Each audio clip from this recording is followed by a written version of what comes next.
The Adventures of Sherlock Holmes by Arthur Conan Doyle. The Adventure of the Speckled Band.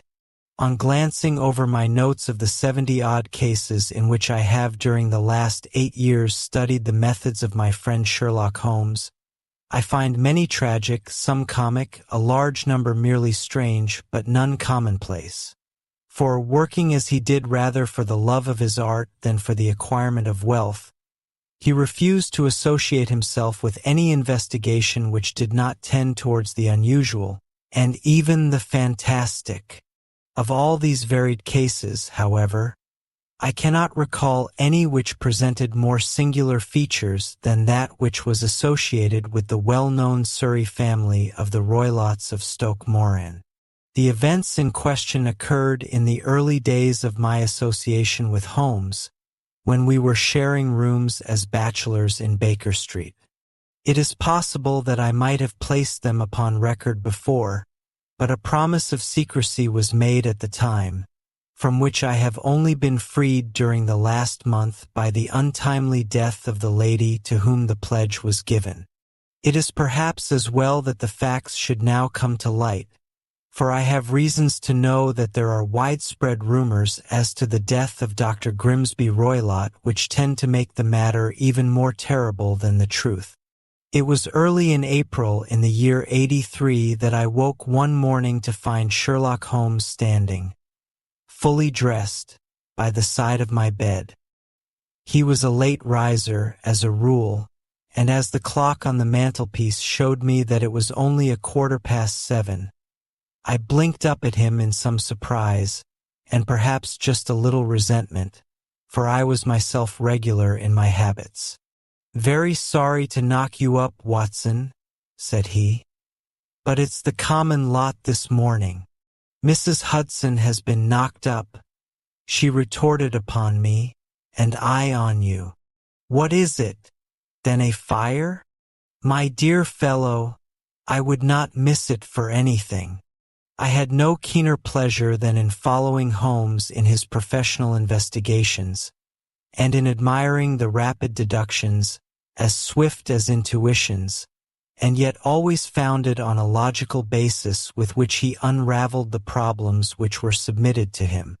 I rapidly threw on my clothes and was ready in a few minutes to accompany my friend down to the sitting room. A lady dressed in black and heavily veiled, who had been sitting in the window, rose as we entered. "Good morning, madam," said Holmes cheerily.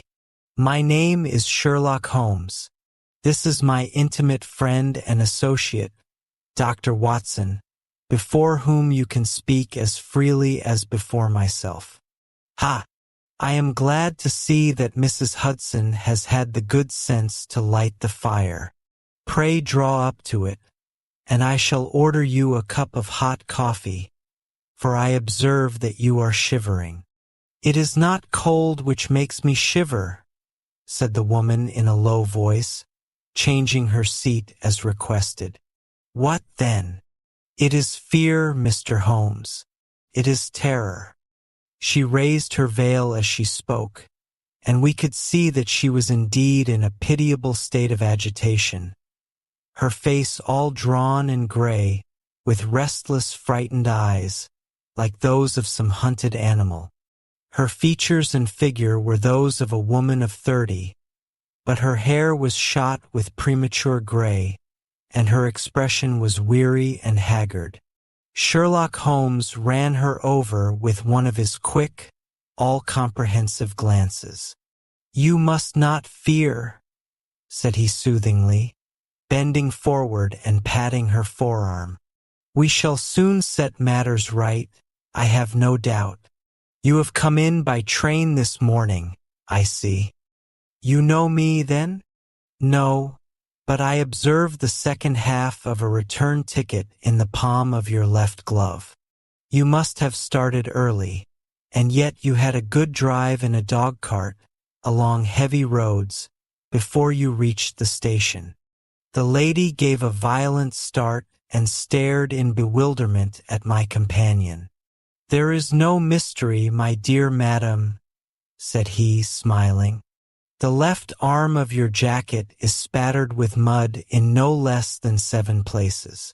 The marks are perfectly fresh. There is no vehicle save a dog cart which throws up mud in that way, and then only when you sit on the left-hand side of the driver. Whatever your reasons may be, you are perfectly correct, said she. I started from home before 6, reached Leatherhead at 20 past, and came in by the first train to Waterloo. Sir, I can stand this strain no longer. I shall go mad if it continues. I have no one to turn to, none, save only one, who cares for me, and he, poor fellow, can be of little aid. I have heard of you, Mr. Holmes. I have heard of you from Mrs. Farintosh, whom you helped in the hour of her sore need. It was from her that I had your address. Oh, sir, do you not think that you could help me, too, and at least throw a little light through the dense darkness which surrounds me? At present it is out of my power to reward you for your services, but in a month or 6 weeks I shall be married, with the control of my own income, and then at least you shall not find me ungrateful. Holmes turned to his desk and, unlocking it, drew out a small case-book, which he consulted. Farintosh, said he. Ah, yes, I recall the case. It was concerned with an opal tiara. I think it was before your time, Watson. I can only say, madam, that I shall be happy to devote the same care to your case as I did to that of your friend. As to reward, my profession is its own reward, but you are at liberty to defray whatever expenses I may be put to, at the time which suits you best. And now I beg that you will lay before us everything that may help us in forming an opinion upon the matter. Alas, replied our visitor, the very horror of my situation lies in the fact that my fears are so vague, and my suspicions depend so entirely upon small points, which might seem trivial to another, that even he to whom of all others I have a right to look for help and advice looks upon all that I tell him about it as the fancies of a nervous woman. He does not say so, but I can read it from his soothing answers and averted eyes. But I have heard, Mr. Holmes, that you can see deeply into the manifold wickedness of the human heart. You may advise me how to walk amid the dangers which encompass me. I am all attention, madam. My name is Helen Stoner, and I am living with my stepfather, who is the last survivor of one of the oldest Saxon families in England, the Roylotts of Stoke Moran, on the western border of Surrey. Holmes nodded his head. The name is familiar to me, said he. The family was at one time among the richest in England, and the estates extended over the borders into Berkshire in the north and Hampshire in the west. In the last century, however, for successive heirs were of a dissolute and wasteful disposition, and the family ruin was eventually completed by a gambler in the days of the Regency. Nothing was left save a few acres of ground, and the 200-year-old house, which is itself crushed under a heavy mortgage. The last squire dragged out his existence there, living the horrible life of an aristocratic pauper. But his only son, my stepfather, seeing that he must adapt himself to the new conditions, obtained an advance from a relative, which enabled him to take a medical degree and went out to Calcutta, where, by his professional skill and his force of character, he established a large practice. In a fit of anger, however, caused by some robberies which had been perpetrated in the house, he beat his native butler to death and narrowly escaped a capital sentence. As it was, he suffered a long term of imprisonment and afterwards returned to England a morose and disappointed man. When Dr. Roylott was in India, he married my mother, Mrs. Stoner, the young widow of Major General Stoner, of the Bengal artillery. My sister Julia and I were twins, and we were only 2 years old at the time of my mother's remarriage. She had a considerable sum of money, not less than £1,000 a year, and this she bequeathed to Dr. Roylott entirely while we resided with him, with a provision that a certain annual sum should be allowed to each of us in the event of our marriage. Shortly after our return to England, my mother died. She was killed 8 years ago in a railway accident near Crewe. Dr. Roylott then abandoned his attempts to establish himself in practice in London and took us to live with him in the old ancestral house at Stoke Moran. The money which my mother had left was enough for all our wants, and there seemed to be no obstacle to our happiness.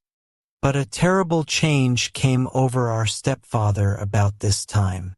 Instead of making friends and exchanging visits with our neighbors, who had at first been overjoyed to see a Roylott of Stoke Moran back in the old family seat, he shut himself up in his house and seldom came out save to indulge in ferocious quarrels with whoever might cross his path.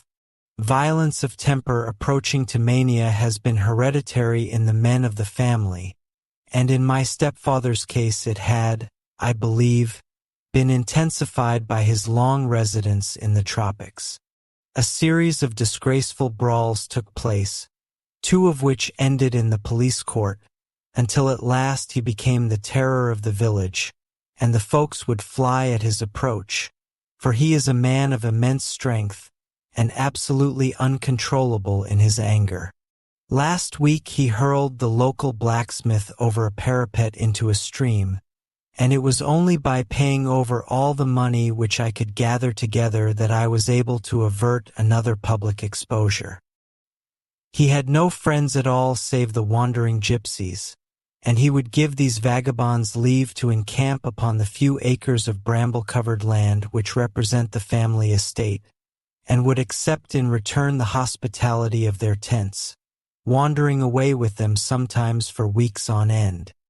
He has a passion also for Indian animals, which are sent over to him by a correspondent, and he has at this moment a cheetah and a baboon, which wander freely over his grounds and are feared by the villagers almost as much as their master.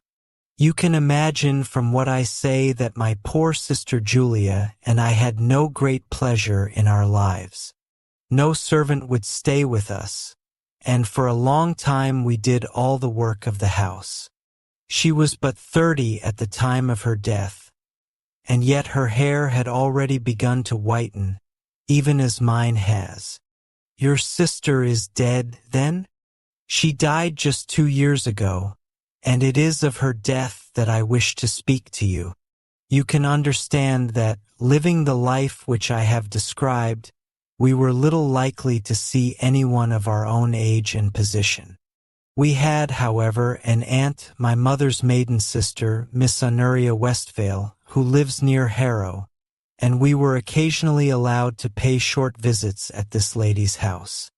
Julia went there at Christmas 2 years ago, and met there a half-pay major of Marines, to whom she became engaged.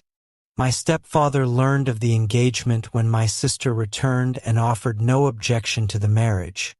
But within a fortnight of the day which had been fixed for the wedding, the terrible event occurred which has deprived me of my only companion. Sherlock Holmes had been leaning back in his chair with his eyes closed and his head sunk in a cushion, but he half opened his lids now and glanced across at his visitor. "Pray be precise as to details," said he. "It is easy for me to be so, for every event of that dreadful time is seared into my memory. The manor house is, as I have already said, very old, and only one wing is now inhabited.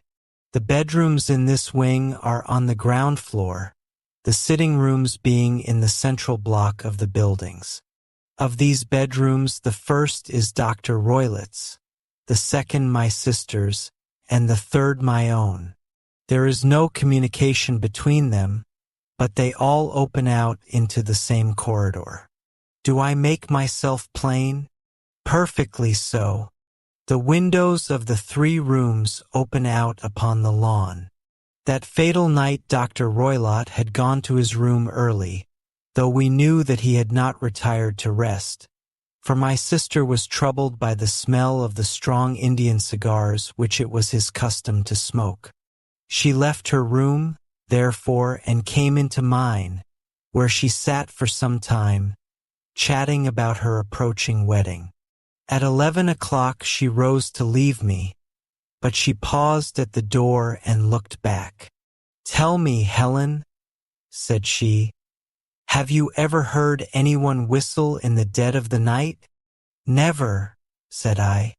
"I suppose that you could not possibly whistle yourself in your sleep?" "Certainly not." "But why?" "Because during the last few nights I have always, about 3 in the morning, heard a low, clear whistle. I am a light sleeper, and it has awakened me. I cannot tell where it came from, perhaps from the next room, perhaps from the lawn. I thought that I would just ask you whether you had heard it." "No, I have not. It must be those wretched gypsies in the plantation." "Very likely. And yet, if it were on the lawn, I wonder that you did not hear it also." "Ah, but I sleep more heavily than you." "Well, it is of no great consequence, at any rate." She smiled back at me, closed my door, and a few moments later I heard her key turn in the lock. "Indeed," said Holmes. "Was it your custom always to lock yourselves in at night?" "Always." "And why?" "I think that I mentioned to you that the doctor kept a cheetah and a baboon. We had no feeling of security unless our doors were locked." "Quite so. Pray proceed with your statement." "I could not sleep that night. A vague feeling of impending misfortune impressed me. My sister and I, you will recollect, were twins, and you know how subtle are the links which bind 2 souls which are so closely allied. It was a wild night.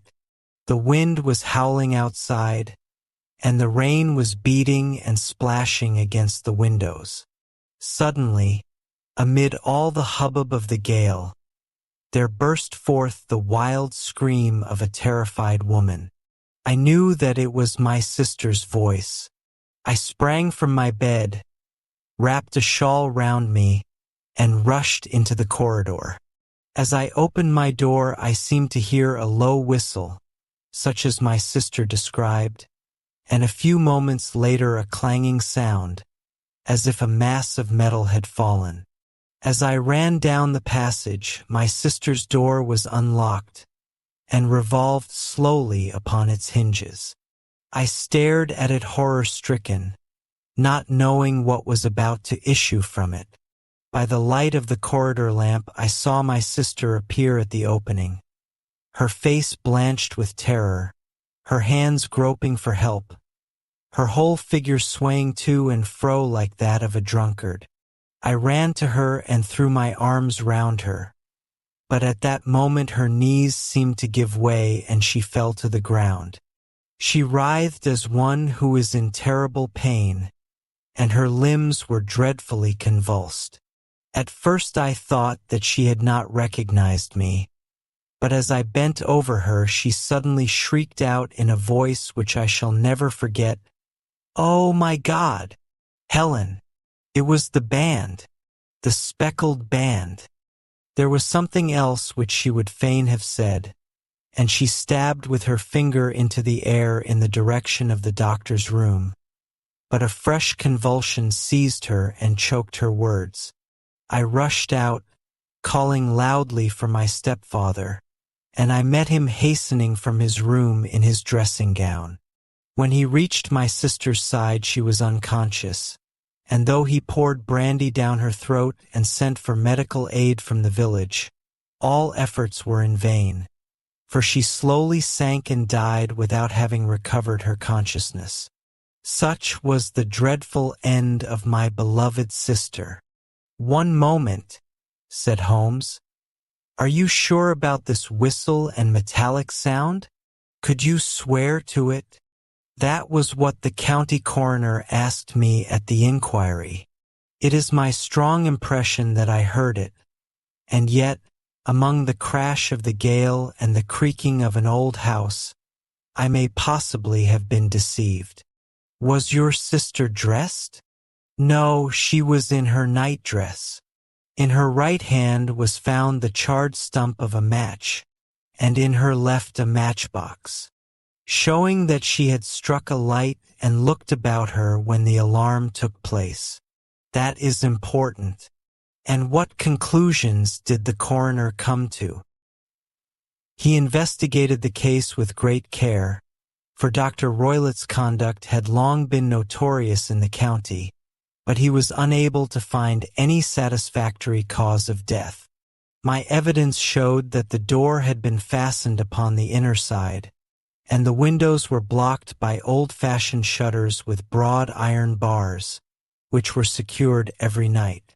The walls were carefully sounded and were shown to be quite solid all round, and the flooring was also thoroughly examined with the same result. The chimney is wide, but is barred up by 4 large staples. It is certain, therefore, that my sister was quite alone when she met her end. Besides, there were no marks of any violence upon her. How about poison? The doctors examined her for it, but without success. What do you think that this unfortunate lady died of, then? It is my belief that she died of pure fear and nervous shock, though what it was that frightened her I cannot imagine. Were there gypsies in the plantation at the time? Yes, there are nearly always some there. Ah! And what did you gather from this allusion to a speckled band? Sometimes I have thought that it was merely the wild talk of delirium, sometimes that it may have referred to some band of people, perhaps to these very gypsies in the plantation. I do not know whether the spotted handkerchiefs which so many of them wear over their heads might have suggested the strange adjective which she used. Holmes shook his head like a man who is far from being satisfied. "These are very deep waters," said he. "Pray go on with your narrative.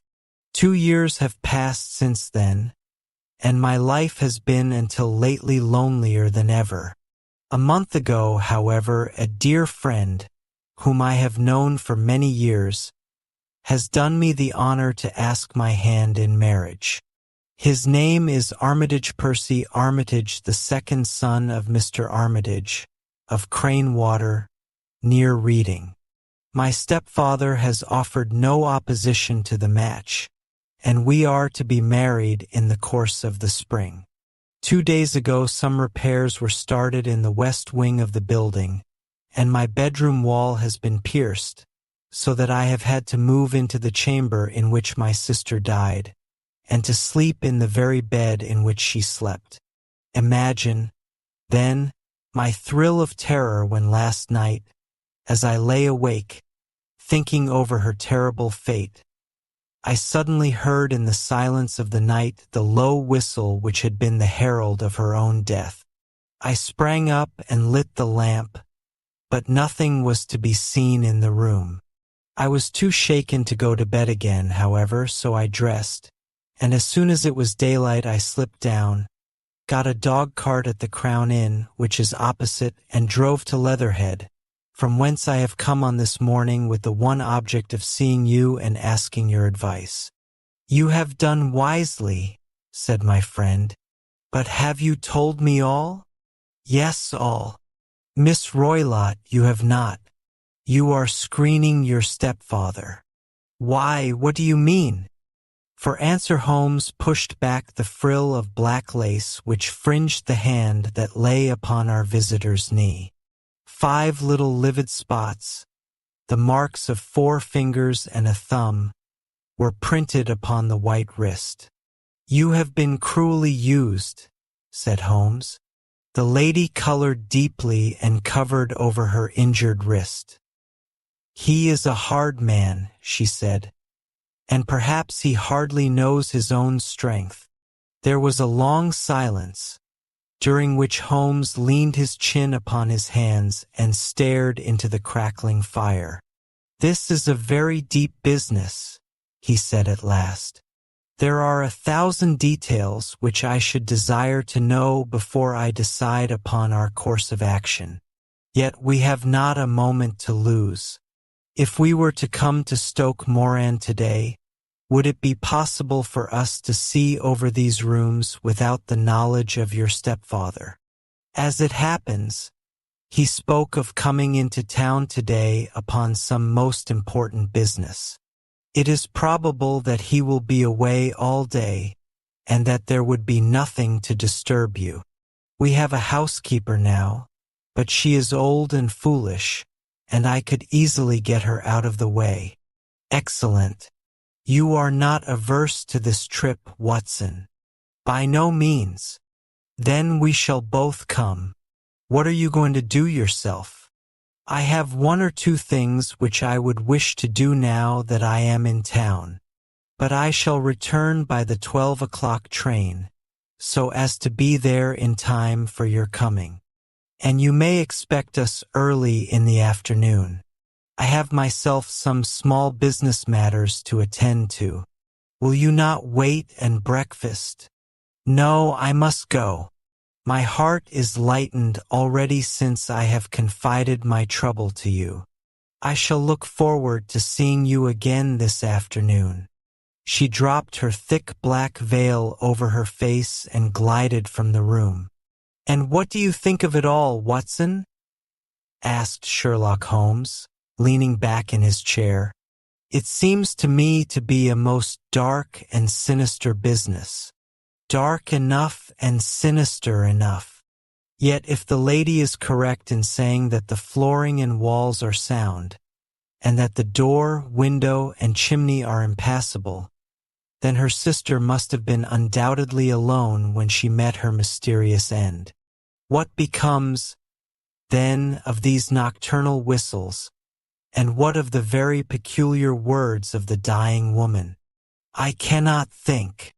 When you combine the ideas of whistles at night, the presence of a band of gypsies who are on intimate terms with this old doctor, the fact that we have every reason to believe that the doctor has an interest in preventing his stepdaughter's marriage, the dying allusion to a band, and, finally, the fact that Miss Helen Stoner heard a metallic clang, which might have been caused by one of those metal bars that secured the shutters falling back into its place, I think that there is good ground to think that the mystery may be cleared along those lines.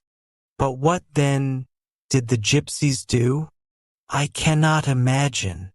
I see many objections to any such theory, and so do I. It is precisely for that reason that we are going to Stoke Moran this day. I want to see whether the objections are fatal, or if they may be explained away. But what in the name of the devil? The ejaculation had been drawn from my companion by the fact that our door had been suddenly dashed open, and that a huge man had framed himself in the aperture.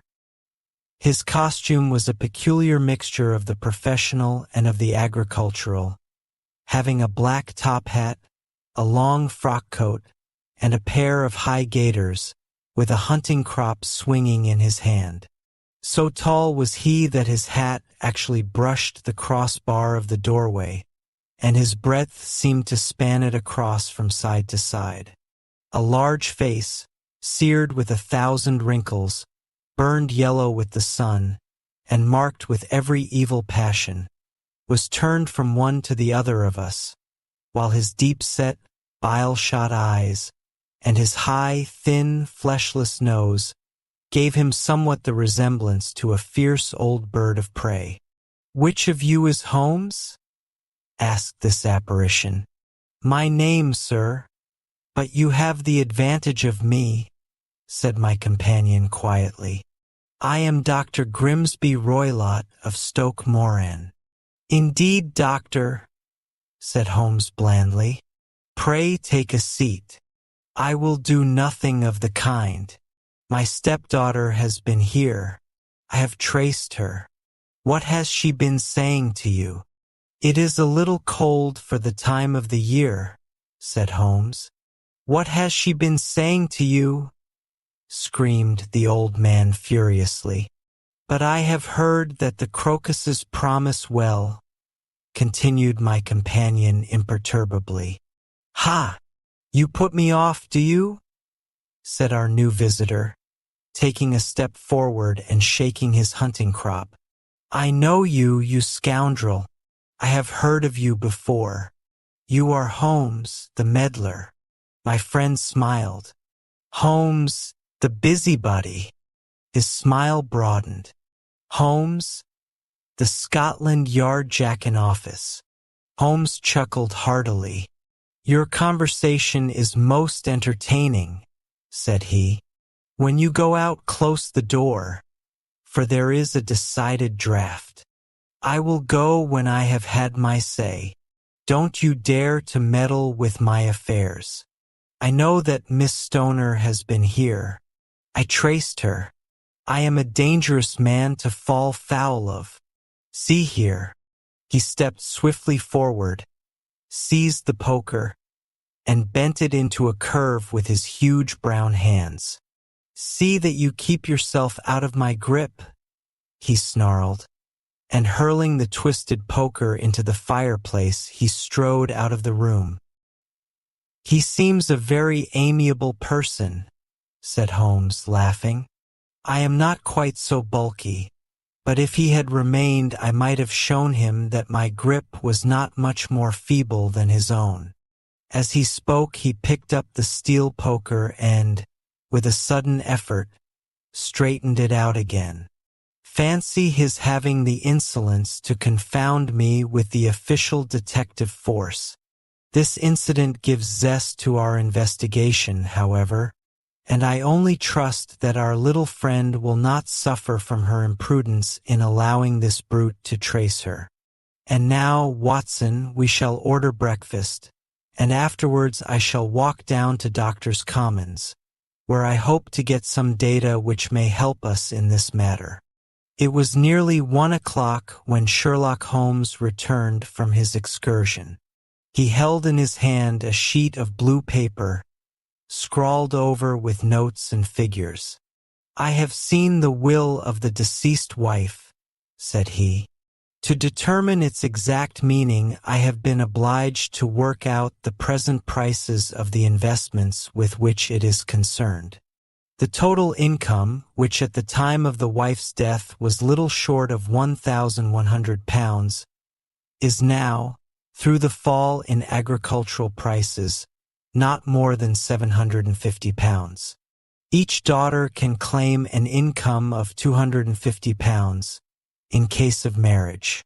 It is evident, therefore, that if both girls had married, this beauty would have had a mere pittance, while even one of them would cripple him to a very serious extent. My morning's work has not been wasted, since it has proved that he has the very strongest motives for standing in the way of anything of the sort.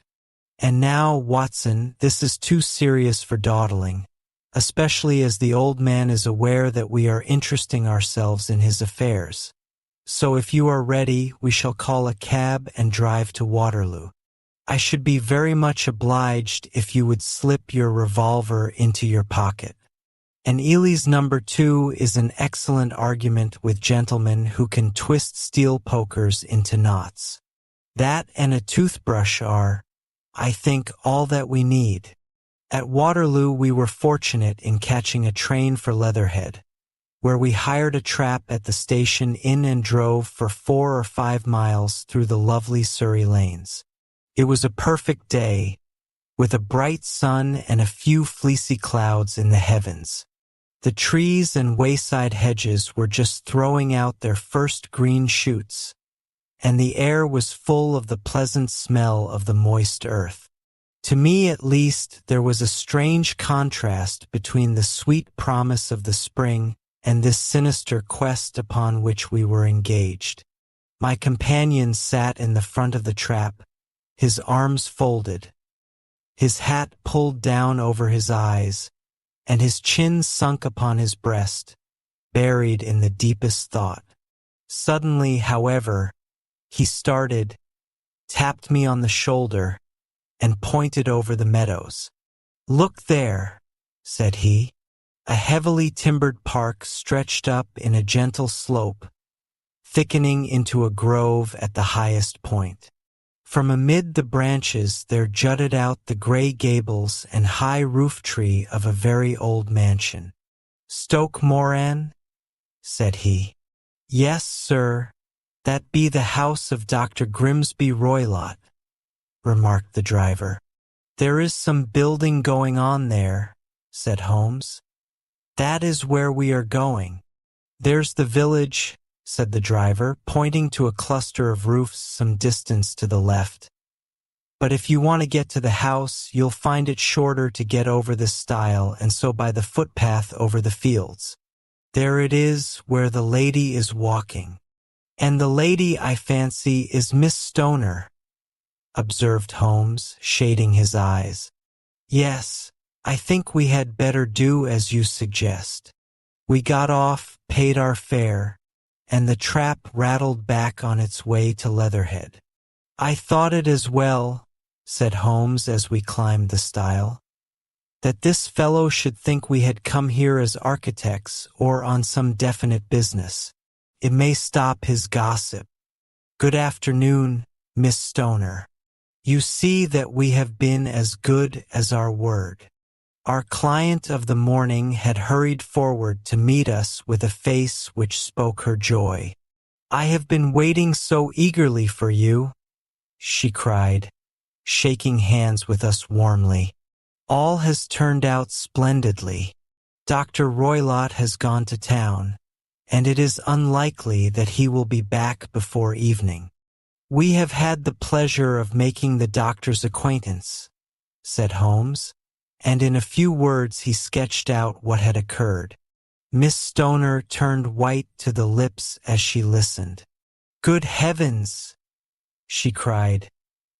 "He has followed me, then? So it appears. He is so cunning that I never know when I am safe from him. What will he say when he returns? He must guard himself, for he may find that there is someone more cunning than himself upon his track. You must lock yourself up from him tonight. If he is violent, we shall take you away to your aunt's at Harrow. Now we must make the best use of our time, so kindly take us at once to the rooms which we are to examine."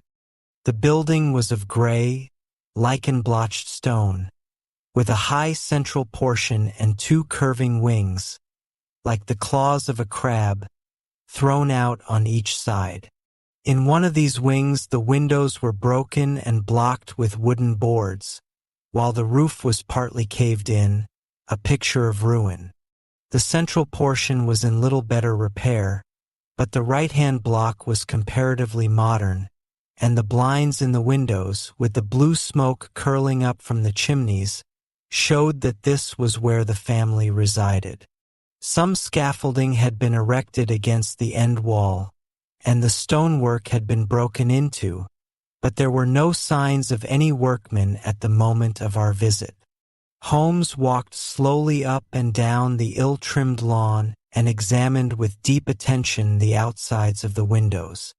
"This, I take it, belongs to the room in which you used to sleep, the center one to your sister's, and the one next to the main building to Dr. Roylott's chamber?" "Exactly so, but I am now sleeping in the middle one, pending the alterations, as I understand. By the way, there does not seem to be any very pressing need for repairs at that end wall." There were none. I believe that it was an excuse to move me from my room. "Ah, that is suggestive. Now, on the other side of this narrow wing runs the corridor from which these three rooms open. There are windows in it, of course." "Yes, but very small ones. too narrow for anyone to pass through. As you both locked your doors at night, your rooms were unapproachable from that side. Now, would you have the kindness to go into your room and bar your shutters?" Miss Stoner did so, and Holmes, after a careful examination through the open window, endeavored in every way to force the shutter open, but without success. There was no slit through which a knife could be passed to raise the bar. Then with his lens he tested the hinges, but they were of solid iron, built firmly into the massive masonry. "Hum," said he, scratching his chin in some perplexity. "My theory certainly presents some difficulties. No one could pass these shutters if they were bolted. Well, we shall see if the inside throws any light upon the matter." A small side door led into the whitewashed corridor from which the 3 bedrooms opened. Holmes refused to examine the 3rd chamber, so we passed at once to the 2nd, that in which Miss Stoner was now sleeping, and in which her sister had met with her fate. It was a homely little room, with a low ceiling and a gaping fireplace, after the fashion of old country houses. A brown chest of drawers stood in one corner, a narrow white counterpaned bed in another, and a dressing table on the left-hand side of the window. These articles, with 2 small wickerwork chairs, made up all the furniture in the room save for a square of Wilton carpet in the center. The boards round and the paneling of the walls were of brown, worm-eaten oak, so old and discolored that it may have dated from the original building of the house. Holmes drew one of the chairs into a corner and sat silent, while his eyes traveled round and up and down, taking in every detail of the apartment. "Where does that bell communicate with?"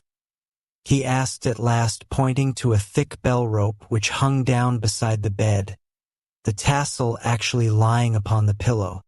"It goes to the housekeeper's room." "It looks newer than the other things?" "Yes, it was only put there a couple of years ago." "Your sister asked for it, I suppose?" "No, I never heard of her using it. We used always to get what we wanted for ourselves." "Indeed, it seemed unnecessary to put so nice a bell pull there. You will excuse me for a few minutes while I satisfy myself as to this floor." He threw himself down upon his face with his lens in his hand and crawled swiftly backward and forward, examining minutely the cracks between the boards. Then he did the same with the woodwork with which the chamber was paneled. Finally he walked over to the bed and spent some time in staring at it and in running his eye up and down the wall. Finally he took the bell rope in his hand and gave it a brisk tug. "Why, it's a dummy," said he. "Won't it ring?" "No, it is not even attached to a wire. This is very interesting.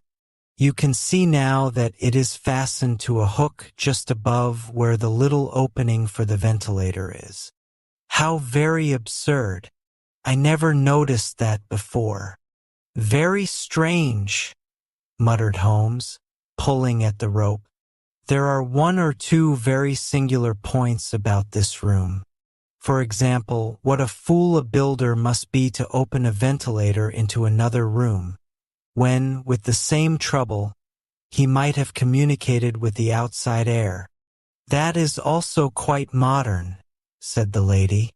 "Done about the same time as the bell rope?" remarked Holmes. "Yes, there were several little changes carried out about that time. They seem to have been of a most interesting character, dummy bell ropes, and ventilators which do not ventilate. With your permission, Miss Stoner, we shall now carry our researches into the inner apartment." Dr. Grimesby Roylott's chamber was larger than that of his stepdaughter, but was as plainly furnished.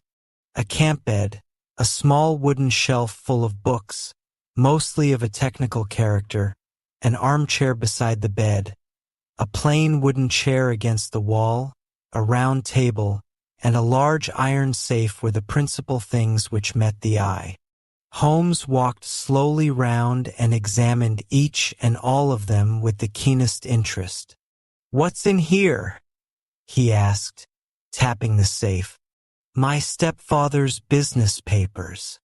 "Oh, you have seen inside. Then, only once some years ago, I remember that it was full of papers. There isn't a cat in it, for example?" "No." "What a strange idea.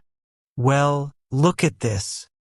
He took up a small saucer of milk which stood on the top of it. "No, we don't keep a cat, but there is a cheetah and a baboon." "Ah, yes, of course. Well, a cheetah is just a big cat, and yet a saucer of milk does not go very far in satisfying its wants, I dare say. There is one point which I should wish to determine." He squatted down in front of the wooden chair and examined the seat of it with the greatest attention. "Thank you. That is quite settled," said he, rising and putting his lens in his pocket. "Hullo! Here is something interesting." The object which had caught his eye was a small dog lash hung on one corner of the bed. The lash, however, was curled upon itself and tied so as to make a loop of whipcord. "What do you make of that, Watson?" "It's a common enough lash, but I don't know why it should be tied." "That is not quite so common, is it? Ah me, it's a wicked world, and when a clever man turns his brains to crime it is the worst of all. I think that I have seen enough now, Miss Stoner, and with your permission we shall walk out upon the lawn." I had never seen my friend's face so grim or his brow so dark as it was when we turned from the scene of this investigation. We had walked several times up and down the lawn, neither Miss Stoner nor myself liking to break in upon his thoughts before he roused himself from his reverie. "It is very essential, Miss Stoner," said he, "that you should absolutely follow my advice in every respect." "I shall most certainly do so. The matter is too serious for any hesitation. Your life may depend upon your compliance. I assure you that I am in your hands. In the first place, both my friend and I must spend the night in your room."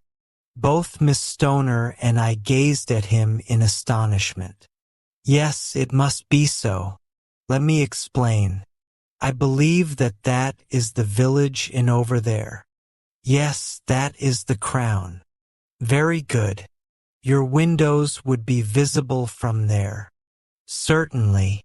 You must confine yourself to your room on pretense of a headache when your stepfather comes back. Then when you hear him retire for the night, you must open the shutters of your window, undo the hasp, put your lamp there as a signal to us, and then withdraw quietly with everything which you are likely to want into the room which you used to occupy. I have no doubt that, in spite of the repairs, you could manage there for one night." "Oh, yes, easily. The rest you will leave in our hands." "But what will you do?" "We shall spend the night in your room, and we shall investigate the cause of this noise which has disturbed you." "I believe, Mr. Holmes, that you have already made up your mind," said Miss Stoner, laying her hand upon my companion's sleeve. "Perhaps I have.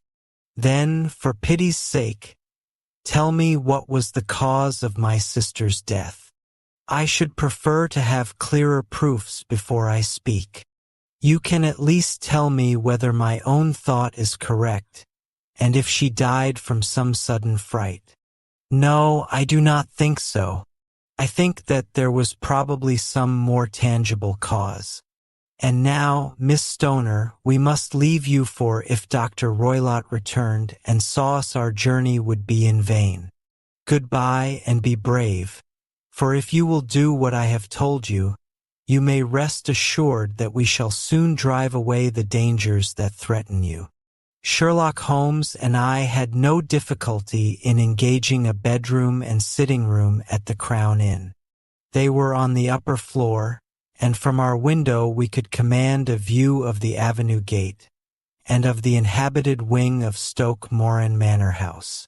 At dusk we saw Dr. Grimesby Roylott drive past, his huge form looming up beside the little figure of the lad who drove him. The boy had some slight difficulty in undoing the heavy iron gates, and we heard the hoarse roar of the doctor's voice and saw the fury with which he shook his clenched fists at him. The trap drove on, and a few minutes later we saw a sudden light spring up among the trees as the lamp was lit in one of the sitting rooms. "Do you know, Watson," said Holmes as we sat together in the gathering darkness, "I have really some scruples as to taking you tonight. There is a distinct element of danger. Can I be of assistance? Your presence might be invaluable. Then I shall certainly come. It is very kind of you. You speak of danger. You have evidently seen more in these rooms than was visible to me." "No, but I fancy that I may have deduced a little more. I imagine that you saw all that I did." "I saw nothing remarkable save the bell rope, and what purpose that could answer, I confess, is more than I can imagine." "You saw the ventilator too?" "Yes, but I do not think that it is such a very unusual thing to have a small opening between two rooms. It was so small that a rat could hardly pass through. I knew that we should find a ventilator before ever we came to Stoke Moran." "My dear Holmes." "Oh yes, I did. You remember in her statement she said that her sister could smell Dr. Roylott's cigar. Now, of course that suggested at once that there must be a communication between the two rooms. It could only be a small one, or it would have been remarked upon at the coroner's inquiry. I deduced a ventilator. But what harm can there be in that? Well, there is at least a curious coincidence of dates. A ventilator is made, a cord is hung, and a lady who sleeps in the bed dies. Does not that strike you? I cannot as yet see any connection. Did you observe anything very peculiar about that bed? No. It was clamped to the floor. Did you ever see a bed fastened like that before? I cannot say that I have. The lady could not move her bed. It must always be in the same relative position to the ventilator and to the rope, or so we may call it, since it was clearly never meant for a bell pull." "Holmes," I cried, "I seem to see dimly what you are hinting at. We are only just in time to prevent some subtle and horrible crime. Subtle enough and horrible enough. When a doctor does go wrong, he is the first of criminals. He has nerve and he has knowledge. Palmer and Pritchard were among the heads of their profession. This man strikes even deeper, but I think, Watson, that we shall be able to strike deeper still. But we shall have horrors enough before the night is over. For goodness sake, let us have a quiet pipe and turn our minds for a few hours to something more cheerful." About 9 o'clock the light among the trees was extinguished, and all was dark in the direction of the manor house.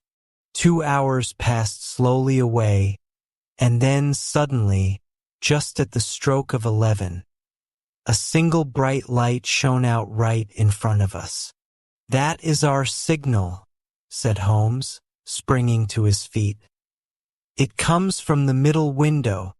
As we passed out, he exchanged a few words with the landlord, explaining that we were going on a late visit to an acquaintance, and that it was possible that we might spend the night there. A moment later we were out on the dark road, a chill wind blowing in our faces, and one yellow light twinkling in front of us through the gloom to guide us on our somber errand. There was little difficulty in entering the grounds, for unrepaired breaches gaped in the old park wall. Making our way among the trees, we reached the lawn, crossed it, and were about to enter through the window when out from a clump of laurel bushes there darted what seemed to be a hideous and distorted child, who threw itself upon the grass with writhing limbs and then ran swiftly across the lawn into the darkness. "My God!" I whispered. "Did you see it?" Holmes was for the moment as startled as I. His hand closed like a vice upon my wrist in his agitation. Then he broke into a low laugh and put his lips to my ear. "It is a nice household," he murmured. "That is the baboon." I had forgotten the strange pets which the doctor affected. There was a cheetah, too. Perhaps we might find it upon our shoulders at any moment. I confess that I felt easier in my mind when, after following Holmes' example and slipping off my shoes, I found myself inside the bedroom. My companion noiselessly closed the shutters, moved the lamp onto the table, and cast his eyes round the room. All was as we had seen it in the daytime. Then, creeping up to me and making a trumpet of his hand, he whispered into my ear again so gently that it was all that I could do to distinguish the words. The least sound would be fatal to our plans. I nodded to show that I had heard. "We must sit without light. He would see it through the ventilator." I nodded again. "Do not go asleep. Your very life may depend upon it. Have your pistol ready in case we should need it. I will sit on the side of the bed, and you in that chair." I took out my revolver and laid it on the corner of the table. Holmes had brought up a long, thin cane, and this he placed upon the bed beside him. By it he laid the box of matches and the stump of a candle. Then he turned down the lamp, and we were left in darkness. How shall I ever forget that dreadful vigil? I could not hear a sound, not even the drawing of a breath, and yet I knew that my companion sat open-eyed, within a few feet of me, in the same state of nervous tension in which I was myself. The shutters cut off the least ray of light, and we waited in absolute darkness. From outside came the occasional cry of a night bird, and once at our very window a long-drawn cat-like whine, which told us that the cheetah was indeed at liberty. Far away we could hear the deep tones of the parish clock, which boomed out every quarter of an hour. How long they seemed, those quarters!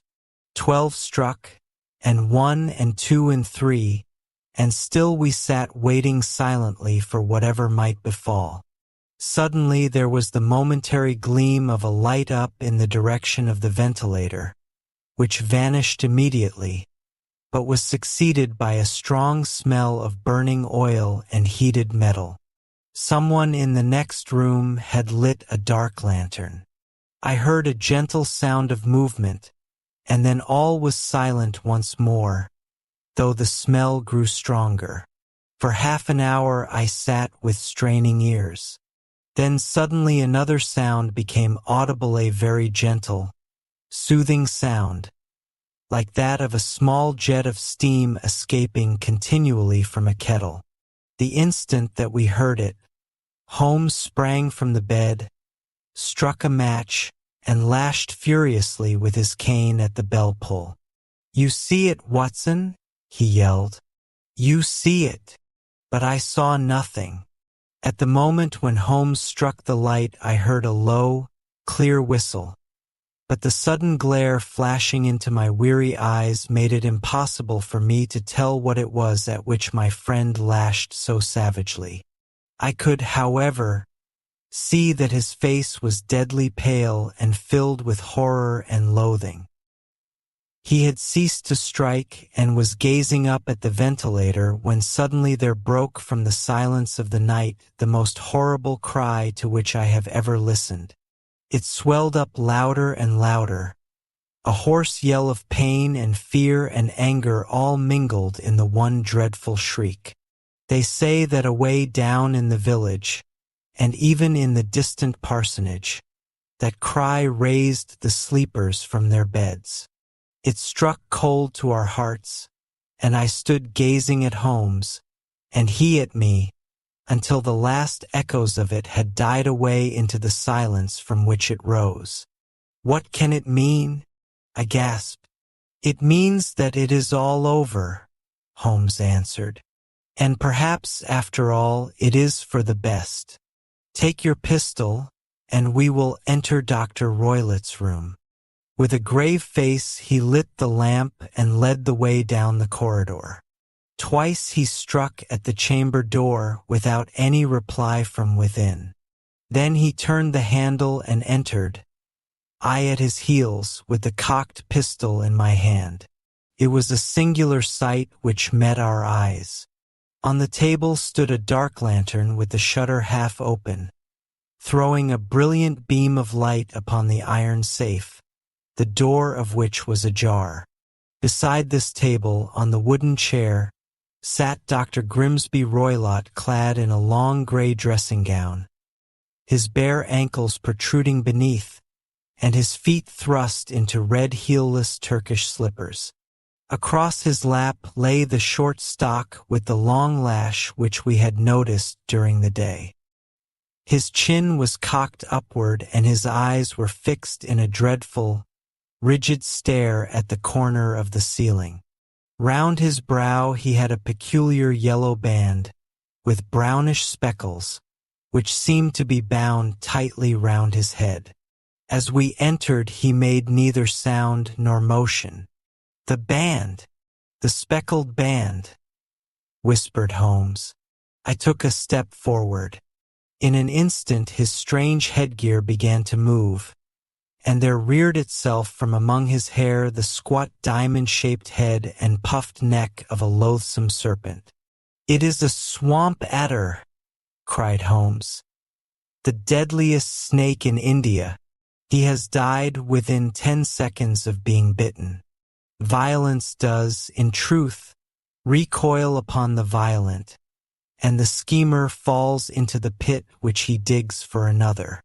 Let us thrust this creature back into its den, and we can then remove Miss Stoner to some place of shelter and let the county police know what has happened." As he spoke he drew the dog whip swiftly from the dead man's lap, and throwing the noose round the reptile's neck, he drew it from its horrid perch and, carrying it at arm's length, threw it into the iron safe, which he closed upon it. Such are the true facts of the death of Dr. Grimesby Roylott of Stoke Moran. It is not necessary that I should prolong a narrative which has already run to too great a length by telling how we broke the sad news to the terrified girl, how we conveyed her by the morning train to the care of her good aunt at Harrow, of how the slow process of official inquiry came to the conclusion that the doctor met his fate while indiscreetly playing with a dangerous pet. The little which I had yet to learn of the case was told me by Sherlock Holmes as we traveled back next day. "I had," said he, "come to an entirely erroneous conclusion which shows, my dear Watson, how dangerous it always is to reason from insufficient data.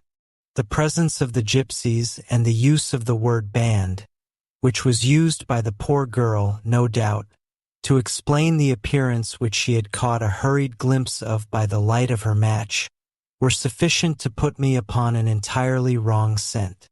I can only claim the merit that I instantly reconsidered my position when, however, it became clear to me that whatever danger threatened an occupant of the room could not come either from the window or the door.